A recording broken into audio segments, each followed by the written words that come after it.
Thank you. Thank you, everybody. I'm so happy to be here tonight. And, you know, and thank you, doctor, all the doctors, all the honorees, all the great work that the Endometriosis Foundation of America does on behalf of women all over the nation is just so moving to me.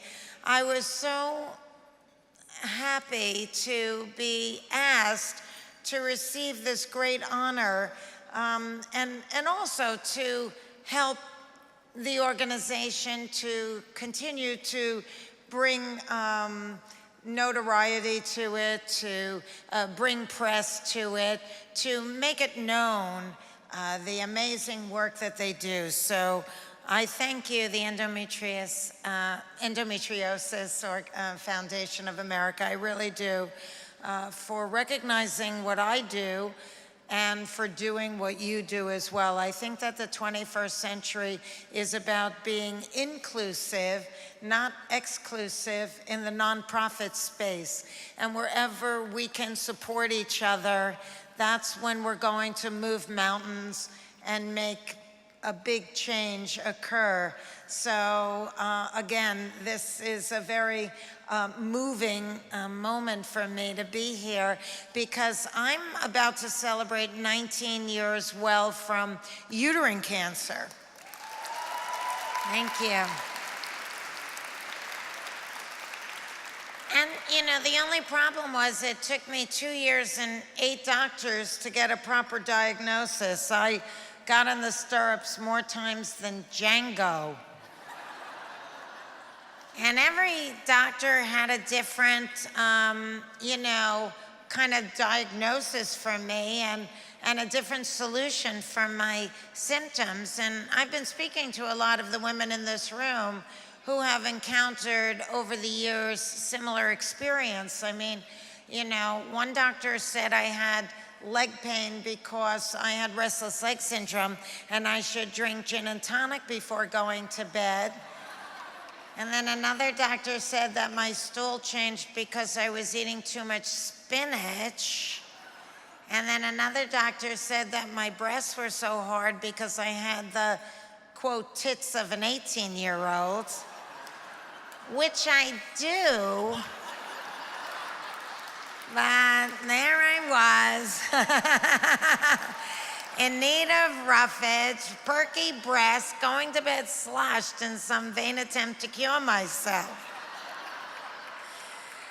So, you know, it was a lot of persistence, 8 doctors. Well, when doctor number 8 said that I should take an endometrial biopsy, that was the test that doctor number 1 said that I was too young for, and I didn't ask why, what would that prove or disprove. I was just so happy to be too young for anything. But in fact, that was my diagnosis of, you know, uterine cancer was because of that simple in-office test. So, you know, I felt very compromised. I felt betrayed by my body and by the medical community that it had taken me so long and that a radical hysterectomy was going to be my cure, and I had not had children yet. So it's a particularly bitter pill to swallow.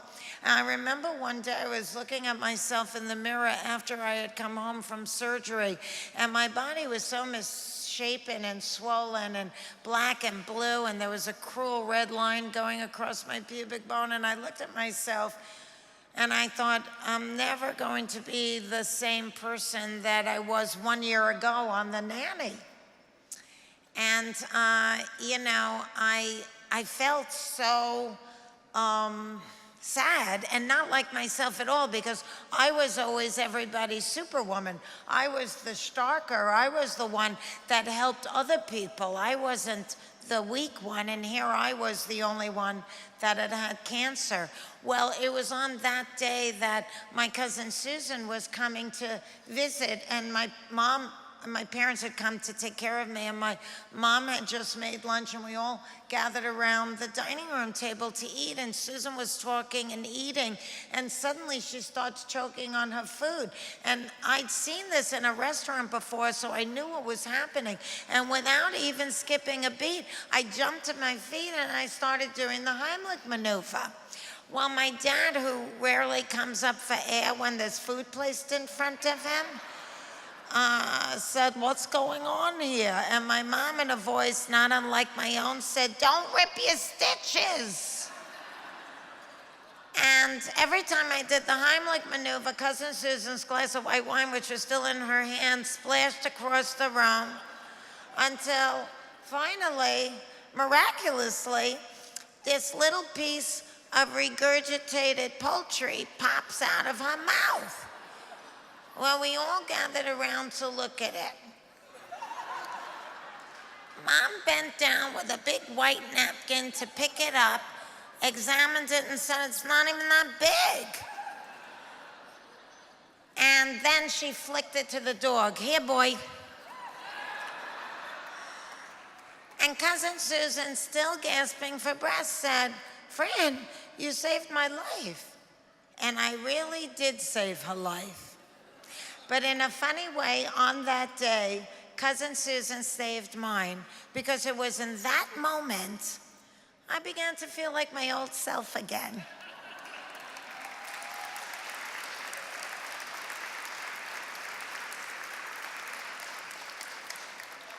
Life goes on. On one random Tuesday afternoon, when life bites you on the butt and it changes forever, it's never going to be the same again. You can be mired in the depths of despair. You could be saying, "Why me, Lord? This wasn't supposed to happen to me, or this wasn't supposed to happen to my loved ones." But nobody has a crystal ball. We don't know what's going to happen 5 minutes from now, let alone the rest of our lives. So we must play the hand that's dealt us as elegantly and courageously as we possibly can. And we have to somehow pivot what's happening into some kind of an opportunity. So I decided to write the book Cancer Schmancer because I didn't want what happened to me to happen to other people by means of misdiagnosis and mistreatment. But then I realized what happened to me has happened to millions of Americans, many people right here in this room. Misdiagnosis and mistreatment, and unfortunately for many women and men, late-stage cancer diagnosis as a consequence. I was lucky. I was still in stage 1, even after 2 years and 8 doctors. So I'm very grateful about that. But it's just, when I started realizing that this is so common, I started to create a vision about what needed to change in a country as rich as ours. Why was this happening so much? And so I knew that the book was not the end, but just the beginning of what has now become a life mission. So I founded the Cancer Schmancer movement. And thank you. And I hope you all go to cancerschmancer.org or go to, Susan H. at cancerschmancer.org and find out more about what we do, because we complement other organizations like this.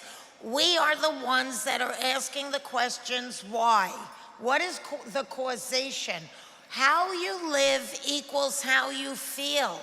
So you have to start looking at how you live and not be a mindless consumer, but be a mindful consumer, because we are living in very toxic times.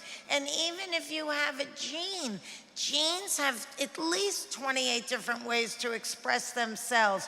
So what is causing it to express itself in a negative way? It may be fragile, but what can we do to support the body? What can we do to create greater immune system, greater internal systemic function?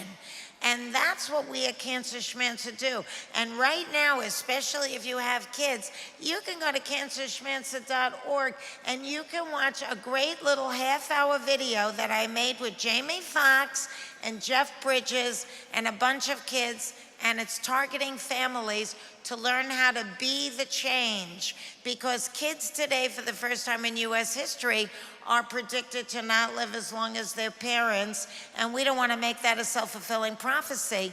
And I understand that, the Endometriosis Foundation is also supporting a big education movement targeting kids in schools. So there's a lot of synergy here. And I just feel like I want to wake up and shake up, educate, motivate, and activate people to understand that they can effectively reduce their risk of all kinds of dis-ease if they just start looking at what they're buying. What are they putting in their mouth? What are they putting on their skin? All their personal care items, including oral hygiene. What are you cleaning and gardening with? Start with that, and you will reduce your risk of dis-ease. And at the same time, you'll be dictating more responsible manufacturing trends, because what's important is our health and the health of the planet. And I'm not against making money, believe me, but making money at the expense of all things of true value, no, that's not good. That's not good. Our health, our children's health, the health of the planet, we're one big interdependent, organism. And it's very important that we recognize that and start pivoting our thinking to not abuse things, but actually shepherd things so everything thrives.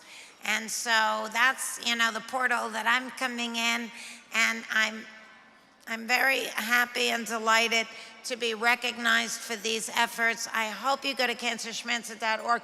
I hope you come to my Cancer Schmancer dinner cruise in New York Harbor on June 24th. I'll be there, and it's our cabaret night. We get such great talent and organic food, of course, because we walk the talk. But in any case, I just want to say that, Ralph Waldo Emerson said, let's not take the path and see where it goes, but go where there's no path and leave a trail. So that's what we're trying to do. And I hope that, you can follow me and organizations like this who are trying to take the road less traveled and find new answers and solutions and ask the questions why. As Eleanor Roosevelt said, women are like tea bags. We never know how strong we are until we're put in hot water. Thank you, and God bless. Thank you. Thank you so much.